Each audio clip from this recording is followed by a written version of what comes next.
use-announcile uphakela umthakathi ukuthi i-deadline ayiseyiyo mhla ka-30 June sokumhla ka-4 November. Ubafo wayesola uMinister of Home Affairs mayihlala extender i-duration yama-exemption permits la nje sejoinile isuthu abafethu. So hayi bafethu selingahlala ke nje likwazi seliphiwe isikhathi sokuthi lungise izinto zenu from now up to 4 November, though lathi siyakwazi vele mhla ka-4 November mayefika kuza extendwa futhi. So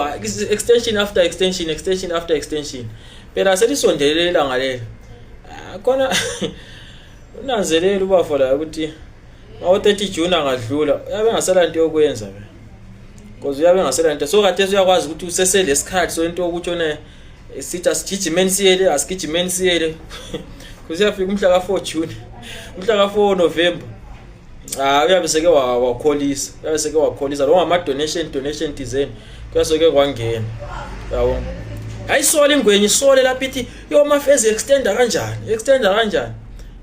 uyaphetha ngani emhlabeni lo madoda ngoba emhlabeni lo siyadingana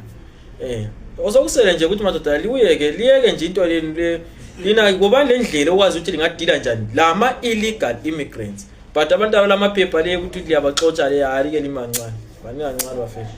ama illegal immigrants hayi akube lendlela ukuthi umthetho ungadila labo njani not ukubachaya hayi manini lokubabulala manini but akube lendlela nje yokuxoxisana nje ukuthi bonke uhulumende wenu anga intensify njani umthetho yabo dani ukuthi lichaya abantu but hayi sibe sikwazi vele ukuthi uzagcina vele uannounce njengoba so-announce kahle kahle uphakela sengupresident welizwe yabo si-announce ingwenya lapho efuna uannouncela khona announce lathi sokuyilokho abantu bonke somele landela uyakholisa but not eZimbabwe hayi eZimbabwe ngeke kuzenze ubongo ahlala uannouncer uyabo announcani uannounce ukuthi ngubani eZimbabwe but yakholisa madoda ama routes endlawo yawa enjoy shame haya